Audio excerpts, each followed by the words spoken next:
Welcome to the Private Practice with Soul podcast. My name is Dr. Brooklyn Storme, and I help private practice owners align their business back with their soul's calling, with their big vision and with their soul's purpose. Unlike other private practice coaches, I've traveled the world in search of spiritual resources, spiritual tools, education and information so that you can have the transformation that your soul desires and needs so that you can up-level your business. How much fun is this? I love it so much. Guys, if you're not already a member of the Private Practice Monthly Mentorship Group, please check out the show notes. I would love for you to be there. In the meantime, thank you so much for pushing play today. Let's begin.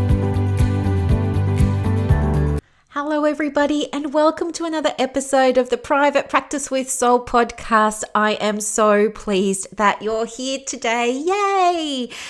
If I sound a little bit breathy, it's because, I have a little bit of a secret to share with you.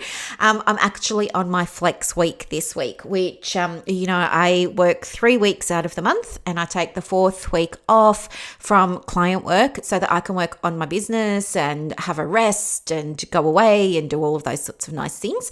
But when I came to write the notes for the podcast today, and I was sitting down thinking about, what would my audience really like to hear? And I was tuning into my inner guidance, and I was listening to my body, and I was seeing what was coming up, and now I've got this really great topic. I'm so excited to talk with you about it. But I also am very mindful this year of integrating my masculine and my feminine energy. And so I was sitting there and I was kind of reflecting, I'm planning, I'm mapping out, I'm getting all this stuff ready for the podcast. I'm setting up my equipment. I thought they're all very masculine things. I thought I really want to do something that will help me get into my feminine so that I can really show up the best today. And so I thought I'd do a bit of a dance. It's so embarrassing, but I really love listening to music that puts me in a really good mood. And at the moment, as the women in the private practice membership will attest to, I think it was last week or the week before, I shared that I really love listening to a particular song at the moment. You know how you just get stuck on one?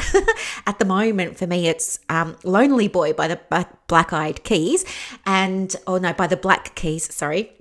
And what I love to do is just put that on YouTube, and I love watching the guy dance, and then I play it really loudly and I try and copy his dancing, and I'm very uncoordinated, but it makes me so happy. And so I thought, I'll do that before I jump on the podcast. So I will settle down in a minute. But anyway, I'm feeling very integrated now, which is nice. So yes, welcome. Thank you very, very, very much for pushing play on another episode. And of course, welcome to the new subscribers. And I had a huge milestone this week, which was 8,000 downloads. So thank you so much to everyone. And just on that, if you have a podcast at the moment, but it's not getting much traction, or if you're thinking of starting a podcast, let me just say very, very quickly, I've had my podcast for, I think it's about 2 years now, or maybe a bit longer.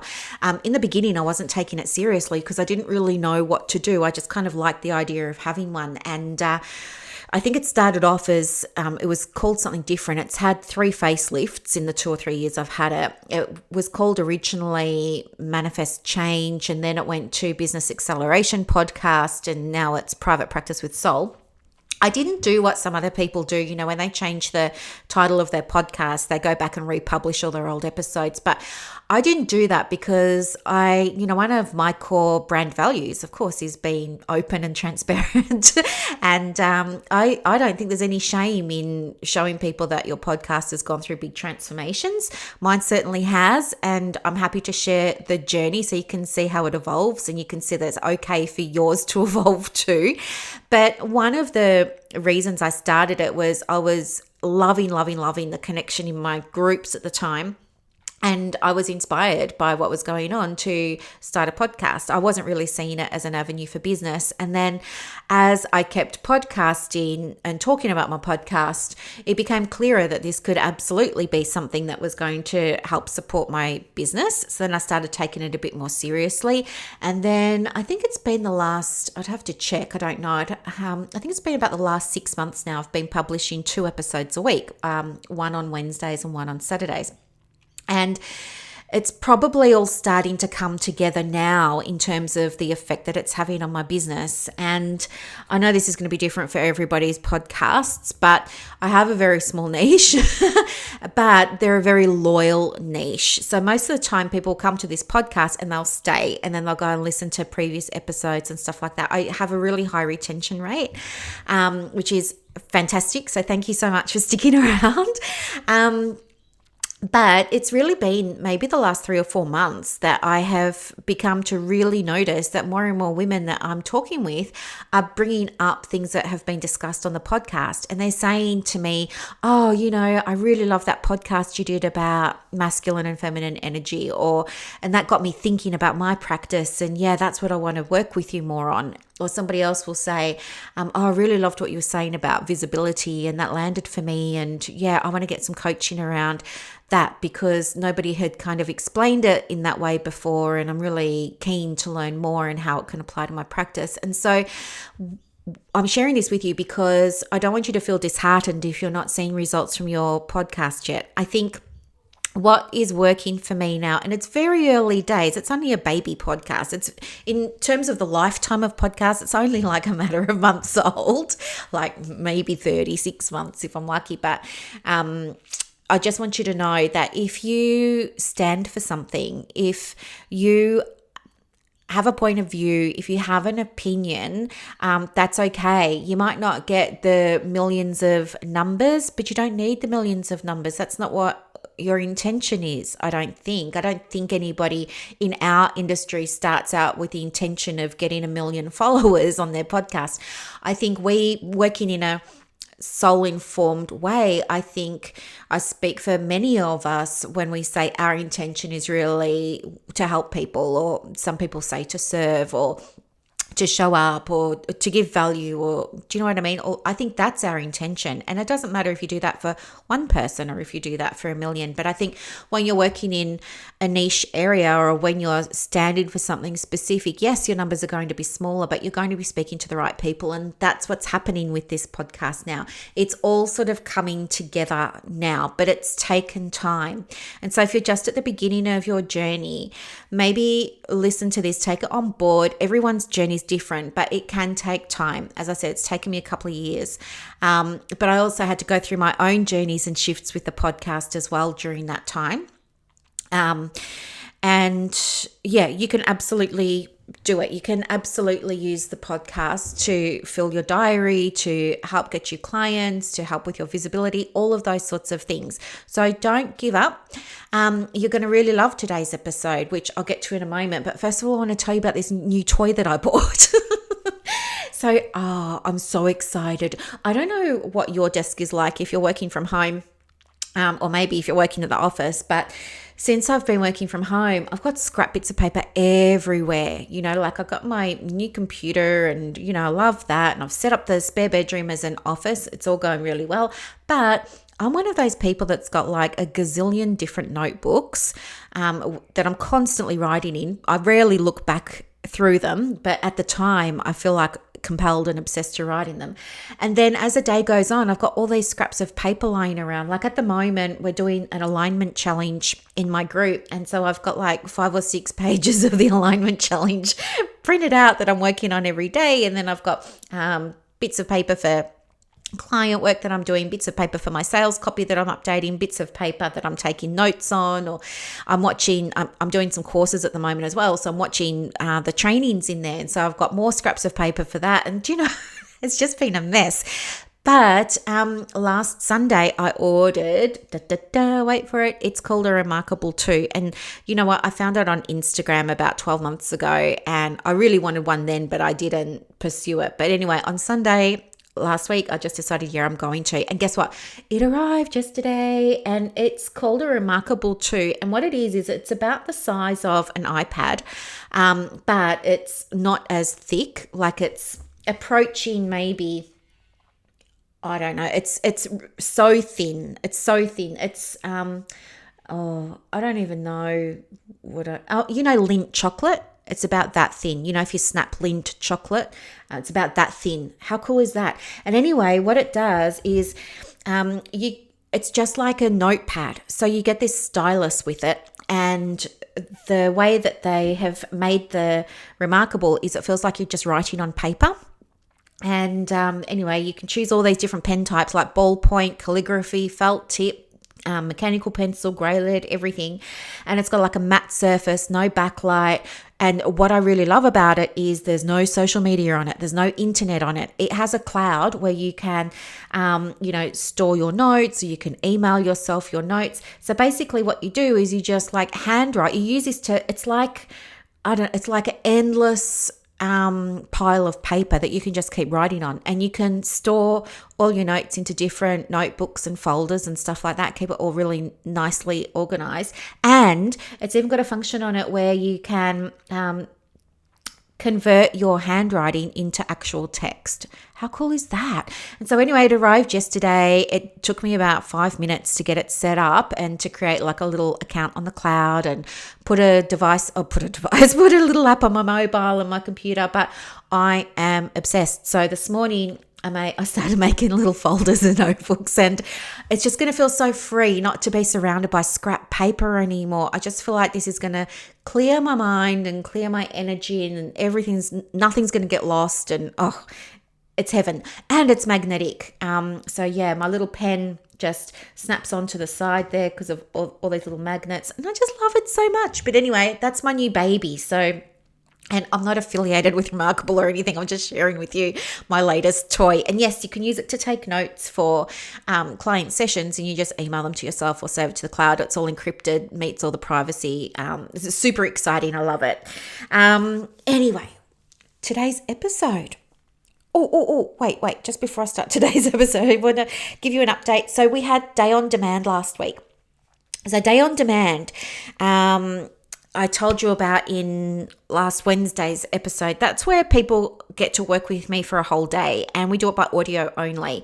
And so we had the test and trial phase over the last 2 weeks. 5 women went through it, and oh my gosh, the feedback has been so good. It's like they said it's like having me in their pocket. Somebody said it was like having me give them a 1 or 2 hour session, but stretched out over the course of a day. Somebody else said it really helped her having that accountability throughout the day to get things, progressing, and she was able to shift the needle on things. Somebody else said having me available all day to them, or throughout the day rather, helped her really dive more deeply into some of the obstacles and challenges she was experiencing in her practice. And somebody else said that we were able to get a few breakthroughs in terms of her mindset and stuff like that. And by the end of the day, her practice had completely transformed. So, guys, this is now a live product that you can purchase, and I'm so excited to share it with you. And if you would like more information, I'll put the link in the show notes, but you are going to love it. I think the benefits of it are that you don't have to commit to like a coaching program. You don't have to commit to a supervision program. Some of the ladies said that what they really liked about it was different to a Zoom session that you have with me one-on-one, where you've got to get through everything in those 50 to 60 minutes.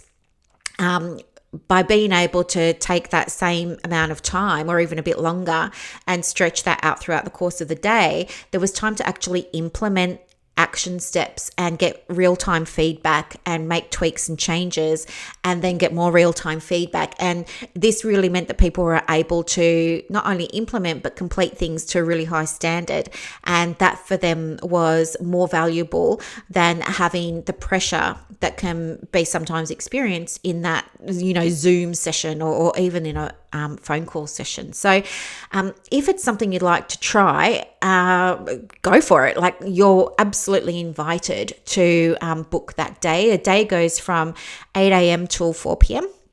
And we just exchange messages throughout the day. And yeah, you can go read more about it on the website, but it was invaluable. The other thing that we did learn was that it's not great for technical things. So one of the ladies wanted to get some help, setting up Facebook ad, and she hadn't done Facebook ads before, which is fine. But what we learned was that doing something really technical like that does become quite complex sometimes, especially if you're new to it and you haven't seen Ads Manager and you don't have an ad account and you don't have a pixel. Trying to do that over audio is nigh on impossible, or it was for us anyway. So it's probably not great for technical things like that, but certainly it works for things like, dealing with dilemmas, dealing with obstacles, dealing with challenges, getting support, getting guidance. Somebody said it would be really helpful for her, when she's got to write reports and she's needing some, like a sounding board. So you can use it for all of those kinds of things, but I think maybe technical stuff like setting up a Facebook ad, probably not fantastic. That's probably something you need a visual for, where we can screen share. I can look over your shoulder and give you some direction. You can look over my shoulder and see how I do it. That would be a lot easier. But other than that, all good. Now, today's episode is about daring. I know, daring. As you have probably become very aware, being daring is one of my brand values. I have 5 brand values, but being daring is one of my very, very, very, very favorite ones. And I know just the thought of being daring is probably making some of your toes curl in fear. You're probably thinking, oh no, if I be daring in my practice, the APS police are going to come and get me, or the PACFA police are going to come and get me. No. Breathe, just in, out, just relax, just have an open mind, and let's just talk about what daring is, what it can look like in your practice safely and ethically, and why it's one of my brand values, and why I think it absolutely should be one of your brand values too, if it's not already. So what is an act of daring? I think an act of daring is when somebody does something out of the ordinary. They do something that requires a little bit of bravery. They do something that requires a little bit of courage. It's not vanilla. They're not being too general about things. It's kind of almost taking a little bit of a risk, isn't it? And I think some of us are better at managing risk than others, and that's okay. But I think daring is also just seeing if you can, push that boundary just a little bit. So why is this one of my brand values, and why do I love it so much? Even though it does cause me to have a little bit of anxiety too before I do it, but I think that that's healthy anxiety. You want to be alert before you post something that's a little bit daring, or you do something that's a little bit daring, because of course you want to do it safely and ethically and all of those sorts of things. But I believe that it was in part being daring that got me to where I am in my practice today. And since I've had that experience of being daring, I continue to do it. So for me, I guess being daring really happened a few years ago when I started openly talking in my professional community, which was psychologists at that time, about things like manifesting and law of attraction. And it was a very daring move to make. It required me to be bold. I mean, at the time, I didn't go into it with that mindset. I just went into it because I was passionate about it. And you know how, like, when you're in love, you just want to shout it from the rooftops? That's how I was feeling about manifesting and universal laws at the time. I just wanted to shout it from the rooftops because I was like, oh my gosh, this helps so many people in so many ways. And it's so consistent with what we learn about in psych. And yes, I can see how a lot of this can look like it's evidence-based, because we're talking about beliefs and, taking action and setting goals and all of that sort of stuff. And so I was madly passionate about it. And, didn't realize I wasn't being intentionally daring at the time, but I didn't realize that it was daring to do that until I copped flack for it. That's okay. That's okay. Because what that taught me was that, hang on, here is something that's triggering for some people and it's not for other people, and da-da-da-da-da. I did take a day or two to reflect on whether or not I wanted to continue down that path. And what happened over that day or two was that I got a lot of private messages from other women who were psychologists saying to me they really love this stuff too, but they'd been too afraid to talk about it. And I guess when I started to receive those messages, what I realized was that, okay, maybe this is part of my purpose. Maybe There's other women. Well, clearly there were other women that were interested, but they were too afraid to speak up about it. And they were too afraid to talk openly about it for fear of being judged, right? What happened to me was their worst fear. And so they were feeling connected to me already. And I guess that realization made me see that I had kind of a little bit of a responsibility to stand up for something and to voice what I believed in. And that really aligned with my other values at the time of having integrity and authenticity. It wouldn't have been authentic for me to shut my voice down and to dim my light to accommodate other people's insecurities. And that wouldn't have felt, like I was living in integrity either. So what happened then was I became aware that what I was doing was actually daring. And I kind of just thought, well, hey, maybe this is going to work for me, and maybe this is what my audience really need right now. And so I just started doing it more and more and more. And you know what? Over time, I created a reputation of being somebody that steps outside the box. And I also developed a brand reputation for I just got distracted by Clubhouse. That's a whole other story. I also developed a brand reputation for working with soul, working with spirit, working with energy, and integrating that into private practice. And it continues to be triggering for people today. But at the same time, there's also more and more women that are starting to find me as a result of me being able to be daring enough to step into this space. So I think, daring became a value for me when I saw the positive impact it had for the people that I was trying to connect with. It made me so much easier to find. It made us be able to relate to each other more easily. I don't have to explain myself a lot to people who are now approaching me because we're all on the same page. We all kind of get it. We all appreciate, yes, there is a role. I'm not having to convince anybody. And so it's almost as if, this is how it feels, but it's almost as if my values are now creating a movement. And this is what I want to create. I really want to create a movement in, the helping industries, this movement, especially in psychology and social work and counseling. I really want to create this movement around it being not only okay, but it being essential to healing and helping clients on their journeys to integrate not only the body and not only the mind, which psychology and social work do really, really well, but also embody spirit. I do believe that there is a three-way relationship here. It's mind, body, and spirit. And spirit gets overlooked, whether you want to call it spirit or soul or energy or source or, whatever the word is that you use. We're all in agreement that we're talking about the same thing. It's just different language. But I think it's often been overlooked. And you know what? I've spoken about Jung before, but Jung did it really, really well, especially with the work that he contributed to the field on archetypes. And there are schools of thoughts, there are schools of therapy, there are memberships and organizations for therapists that love this stuff, but I think we could do more. And I think there are absolutely ways to integrate spirit and spirituality into how we run our private practice, how we write our policies, how we write our procedures.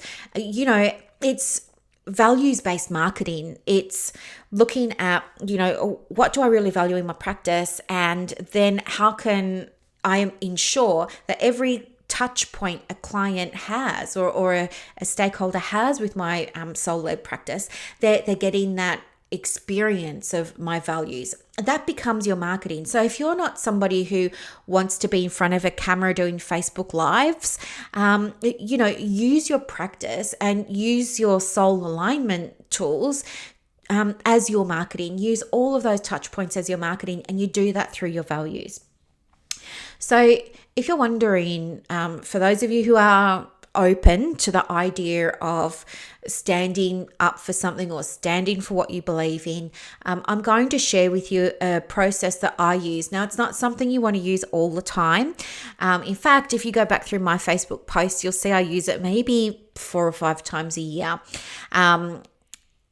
The tool that I'm going to share with you is about a polarizing post. So polarizing posts really are exactly that. It's when you stand for something and you take a strong point of view, right? So for me, in the past, some of my polarizing posts have been about or incorporating spirituality into private practice. It was very polarizing. A polarizing post is when you're going to end up with some people really 110% loving everything that you're saying, and they're going to express that by telling you, where have you been all my life? This is exactly what I needed to hear right now.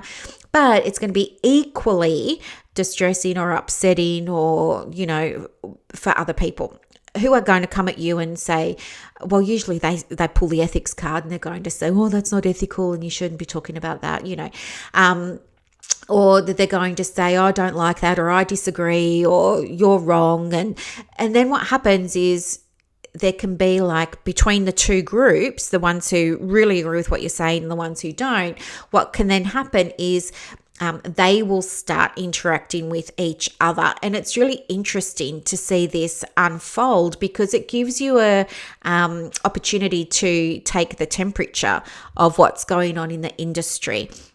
Plus, when you stand for something, it gets you seen.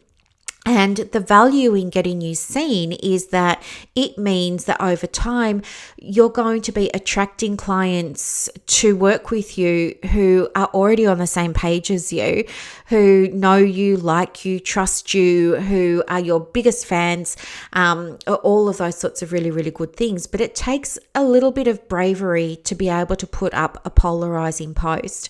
The way to do it is to really think about, even just think about this, right? What is one of the most commonly held beliefs in your industry, right? And why do you disagree with that?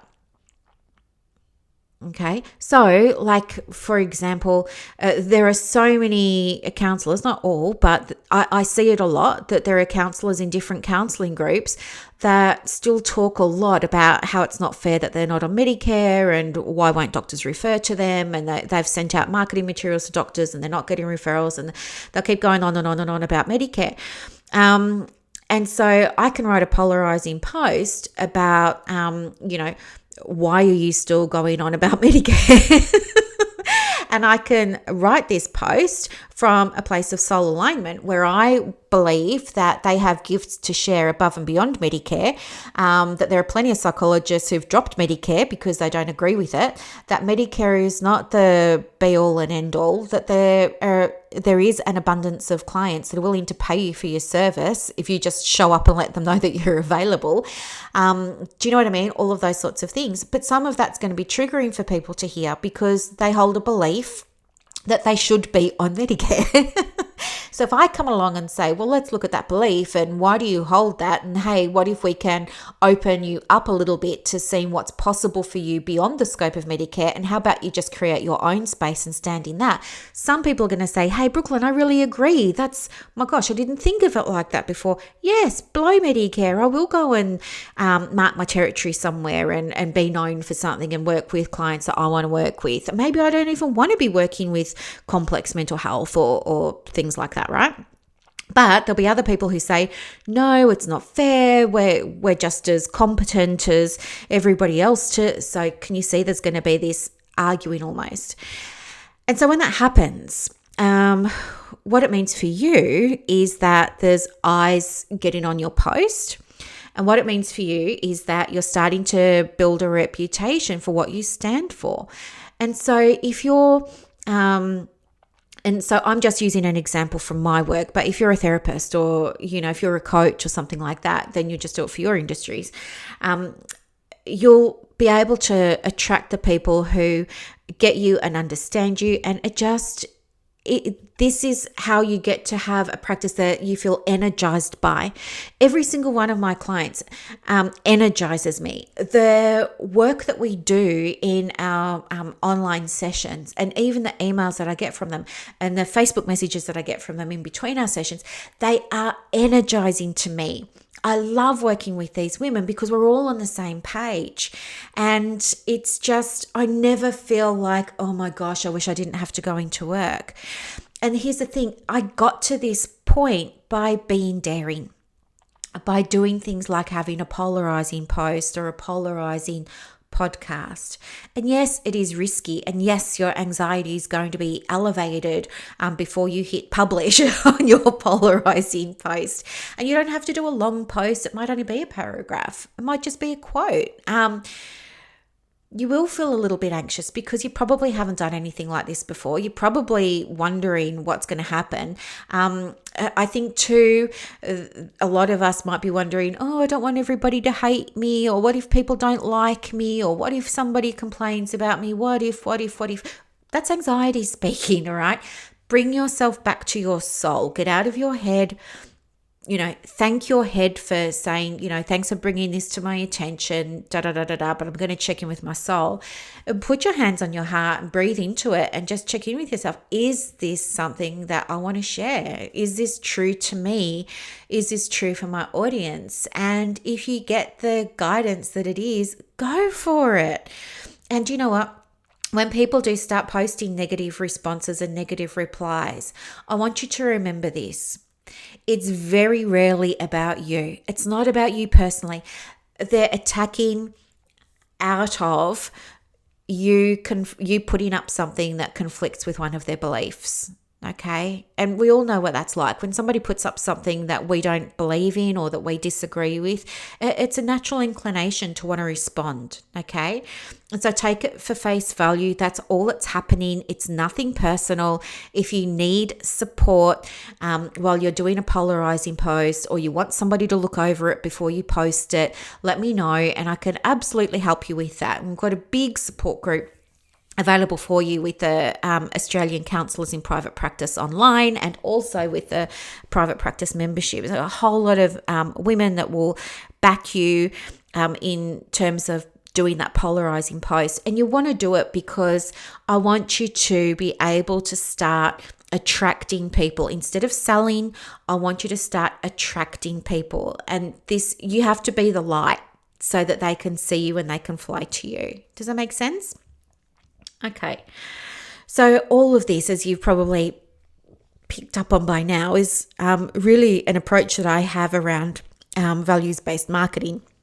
And it's something that infuses every podcast, every post, the way I work with my clients. And it's not selling, it's just you being able to live your values. And it's by you living your values that you attract clients to you without having to, be pushing things onto them and putting products and offers in front of them all the time, which can feel very uncomfortable for some of us, right?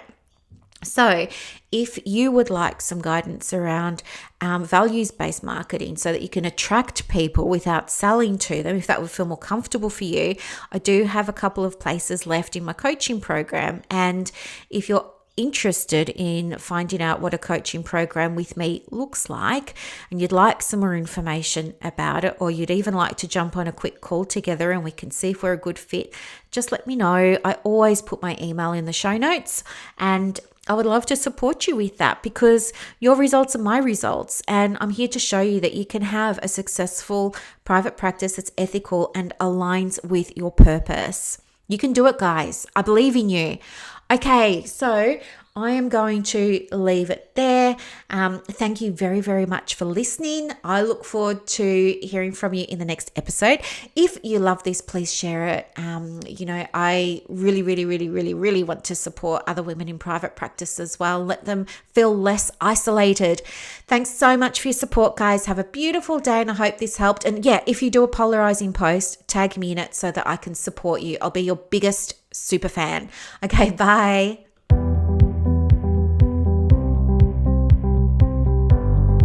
Thank you so much for listening to this episode of the Private Practice with Soul podcast today.